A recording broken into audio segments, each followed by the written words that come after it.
The end of materialist science. Garden of the branching forks. In developing his argument, Paley drew, he intended to draw, the curtain of a connection between complexity and design, and so between complexity and intelligence. Whether inscribed on paper or recorded in computer code, a design is, after all, the physical overflow of intelligence itself, its trace in matter. A general biological property, intelligence is exhibited in varying degrees by everything that lives. It is intelligence that immerses living creatures in time, allowing the cat and the cockroach alike to peep into the future and remember the past. The lowly paramecium is intelligent, learning gradually to respond to electrical shocks, this quite without a brain, let alone a nervous system.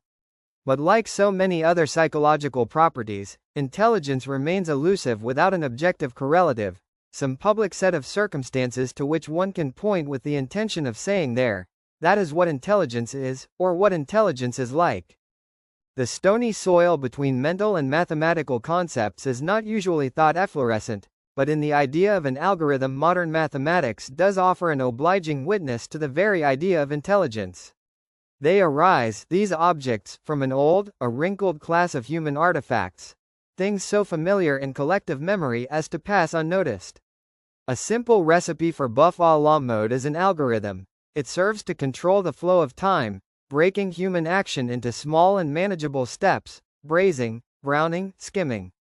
Those maddeningly imprecise computer manuals, written half in Korean, it would seem, and half in English, they, too, are algorithms, although ones that are often badly organized. The promotion of an algorithm from its humdrum historical antecedents to its modern incarnation was undertaken in the 1930s by a quartet of gifted mathematicians. Emil Post, a Polish-American logician, doomed like Ovid to spend his years in exile, his most productive work undertaken at City College in New York, the great Kurt Gödel, Alonzo Church, the American Gothic, and, of course, the odd, utterly original Alan Turing, his spirit yet restless and uneasy more than 40 years after his unhappy death, an enforced course of hormone therapy to reverse his homosexuality, an apple laced with cyanide. The problem they faced was to give precise meaning to the concept of an effective procedure within mathematics. The essential idea of an algorithm blazes forth from any digital computer, the unfolding of genius having passed inexorably from Gödel's incompleteness theorem to Space Invaders rattling on an arcade Atari, a progression suggesting something both melancholy and exuberant about our culture. The computer is a machine, and so belongs to the class of things in nature that do something, but the computer is also a device dividing itself into aspects. Symbols set into software to the left, and the hardware needed to read, store and manipulate the software to the right. This division of labor is unique among man-made artifacts. It suggests the mind immersed within the brain, the soul within the body, the presence anywhere of spirit in matter. An algorithm is thus an ambidextrous artifact, residing at the heart of both artificial and human intelligence. Computer science and the computational theory of mind appeal to precisely the same garden of branching forks to explain what computers do or what men can do or what in the tide of time they have done.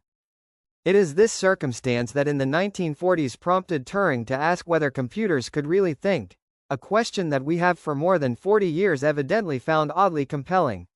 We ask it time and again.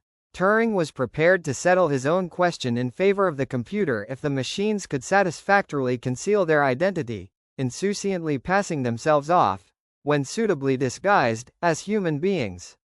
Every year the issue is somewhere joined, a collection of computer scientists facing a number of curtained wooden booths, trying to determine from the cryptic messages they are receiving, "My name is Bertha and I am hungry for love," whether Bertha is a cleverly programmed machine or whether, warm and wet, Bertha is herself resident behind the curtain, stamping her large feet and hoping for a message in turn. It is a deliciously comic spectacle. So, too, the contests between human and computer chess champions, as when, with his simian brow furrowed nobly, Garry Kasparov defended the honor of the human race against Deep Blue, a dedicated chess-playing computer with an engaging willingness to topple into tactical traps. Artificial intelligence? The idea provokes anxiety, of course, especially among those who shuffle symbols for a living. Come to think of it, but there it is. If an ability to execute ordinary arithmetic operations is a form of thought, then intelligence has already been localized in a device that fits within the palm of one's hand. Everything else is a matter of detail, or denial.